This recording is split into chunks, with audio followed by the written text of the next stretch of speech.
Hello बच्चों, एक question जो पूछा है उन लोगों ने वो हीट से उठाया है।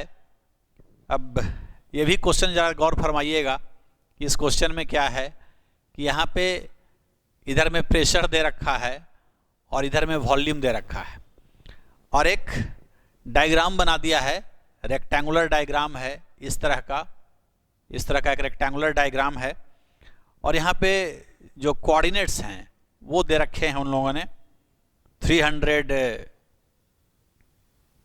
किलो पास्कल, ये पास्कल में है, पास्कल ऐसा यूनिट होता है प्रेशर का।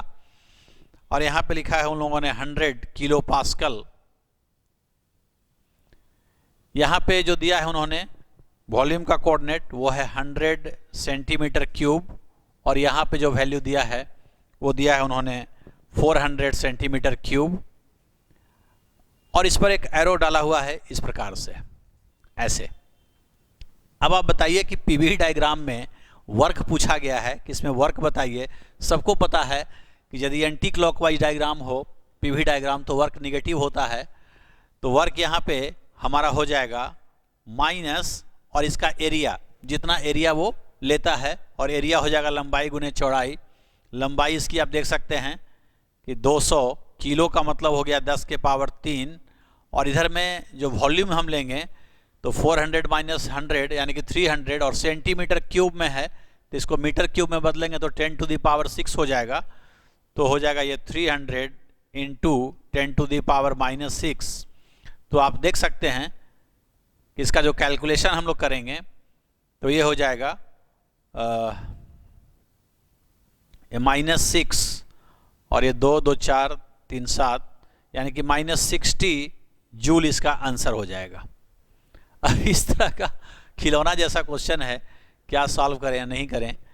तो बड़ा ही मुझे अच्छा नहीं लग रहा ये सारे क्वेश्चंस को सॉल्व करें और आपको हम समझाएं। कम से कम मेरे हिसाब से तो पेपर कुछ और बढ़िया होना चाहिए था। अब इसी प्रकार से एक क्वेश्चन पूछा है उन लोगों ने। इस क्वेश्चन में उन्होंने कहा है कि ये 2 ब्लॉक है, ये हमेशा क्लास में टीचर्स बताते हैं बच्चों को। और ये ब्लॉक जो है इस तरह से है, ऐसे एक फ्लोर पे रखा हुआ है।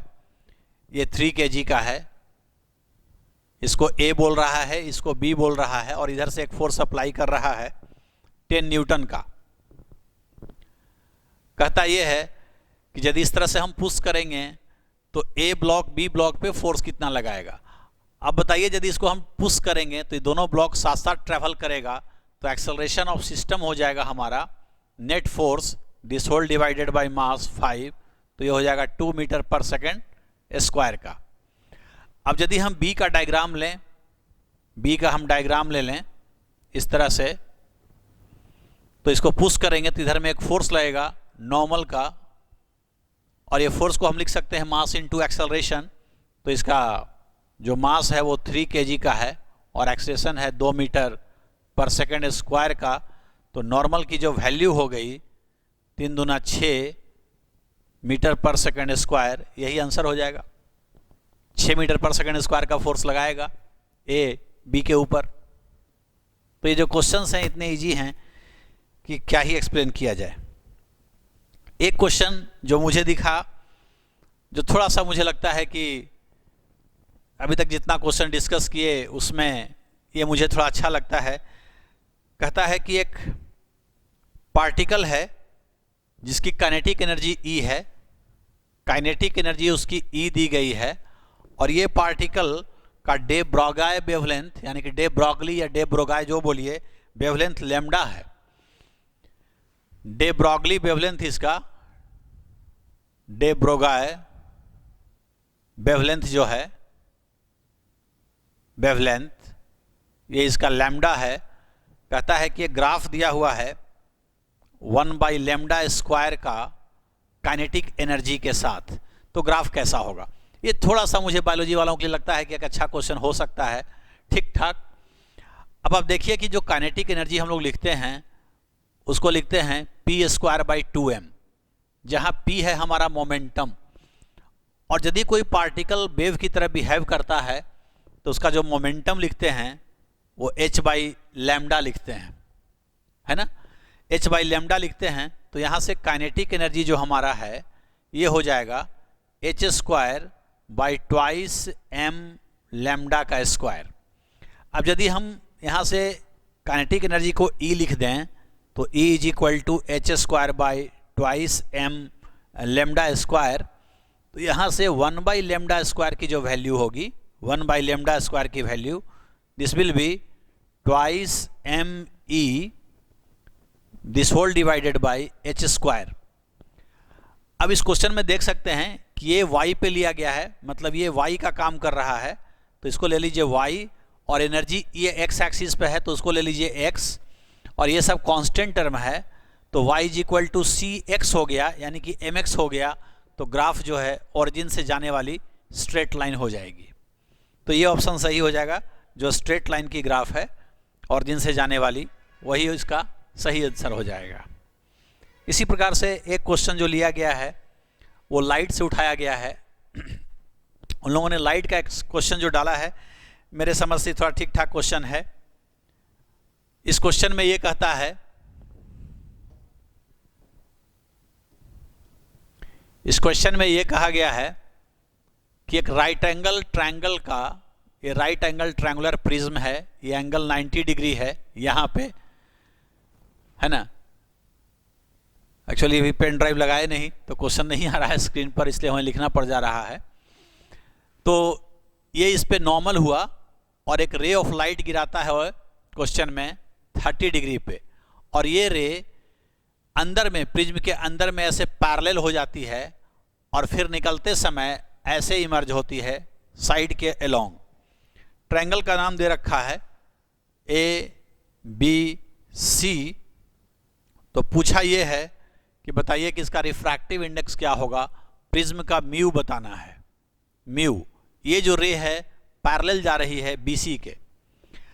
अब ध्यान देने वाली बात यह है कि जैसे ही यहाँ पे हम देखेंगे AC फेस पे एक ऐसे परपेंडिकुलर डाल दीजिए, तो यहाँ पे रे डेंसर से रेरर जाना चाहती है, क्योंकि बाहर में एयर है, अंदर में प्रिज्म है।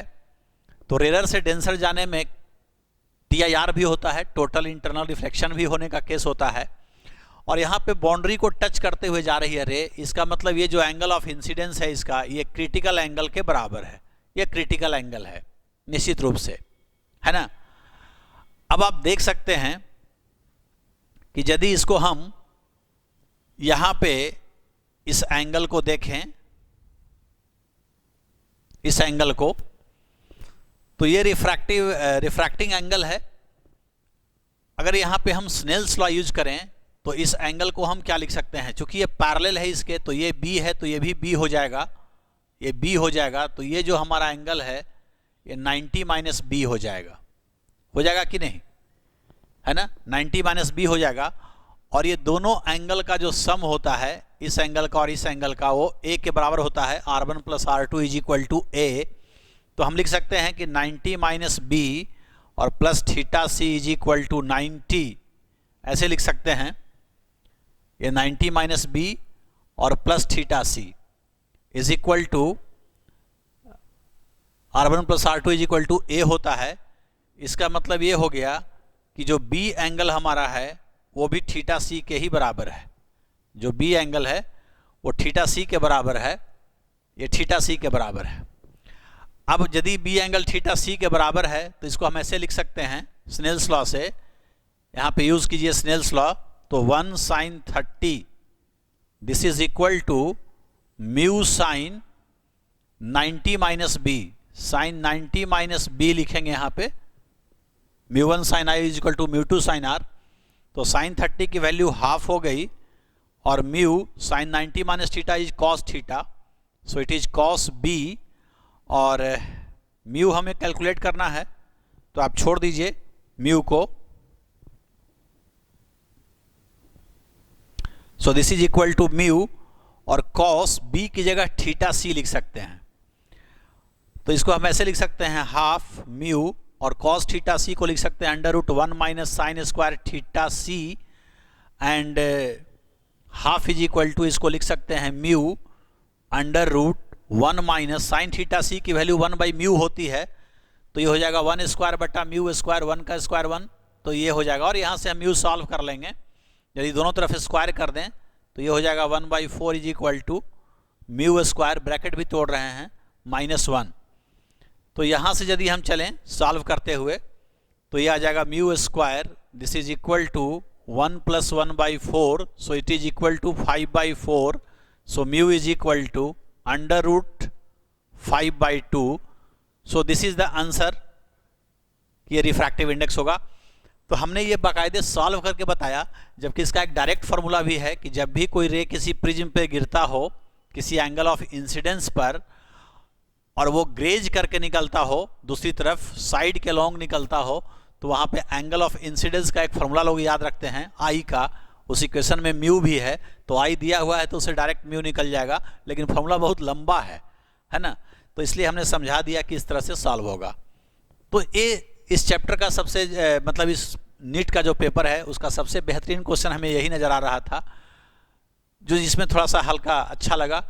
तो इस स्तर का कम से कम क्वेश्चन नीट वालों को पूछना चाहिए था, और नहीं तो जिस तरह से स्टेटमेंट देख करके और देख करके टिक करने वाली बात है, तो इस तरह से डॉक्टर्स यदि हम लोग चुनते हैं तो बहुत आप समझ सकते हैं कि क्रिटिकल सिचुएशन में वो किस तरह का उस थिंकिंग होगा और क्या होगा। तो जब भी टेस्ट हो तो एक अच्छे लेवल का तो होना ही चाहिए।